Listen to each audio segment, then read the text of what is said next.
Good morning. Today, I'd like to talk about green businesses, or businesses that make money but also care about the environment.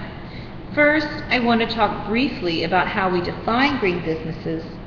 Then, we're going to look at one example of a successful green business. Finally, I'm going to look at some positive effects of supporting green businesses.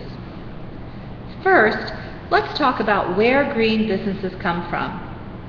Some people say that the idea of sustainable or green businesses started in 1989 when Earth Day founder Dennis Hayes used the term. According to Hayes, a green business invests in long-term health by making short-term sacrifices. For example, if you're building a manufacturing plant, it may be more expensive to buy a machine that recycles waste materials to use in your products. However, this initial cost of a more expensive machine will eventually help to save the planet in the future. Another example of a green business practice is buying solar panels so that you can use solar energy to run your businesses. Although solar panels are very expensive, the idea behind the practice is that you are reducing the burning of fossil fuels, and as the price of using coal and oil goes up, relying on the sun, a natural and free resource, may save your company money in the future. Green businesses are successful for various reasons. One example of a successful green business can be found in Egypt. Ibrahim Aboulesh founded Sekem, Egypt's first organic farm, in Cairo in 1977. The company has been financially successful because organic cotton is a popular product that many people want to buy. In fact, organic cotton is now very trendy. But also, the company has helped the environment by reclaiming farmland in the Sahara Desert, which had been spreading into the Nile Delta.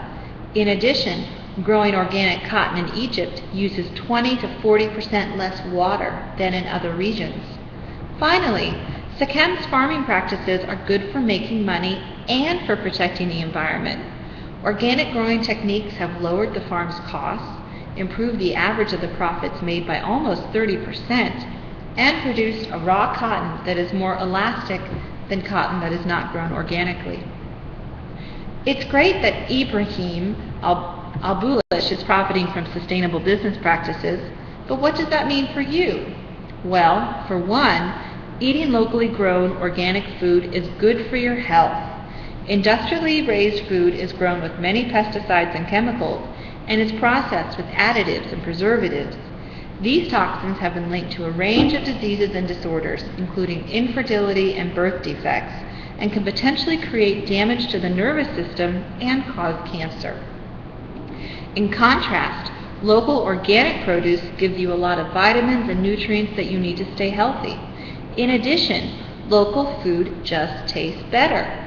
This is illustrated by the fact that recently food manufacturers have ruined our taste buds because they use cheap chemicals and corn syrup to add flavor to food. We've forgotten how wonderfully delicious fresh food tastes because we are used to food that's polluted with preservatives. Take my advice. The more you try it, the more you'll learn that sustainable local food tastes better. So today we've talked about green businesses. We've looked at the history of the concept of sustainable businesses. We've learned about one successful model for sustainable businesses in Egypt, and we talked about how you can benefit from supporting sustainable companies, especially when you think about the food that you eat. All of these sound like good reasons to support green businesses, don't you think?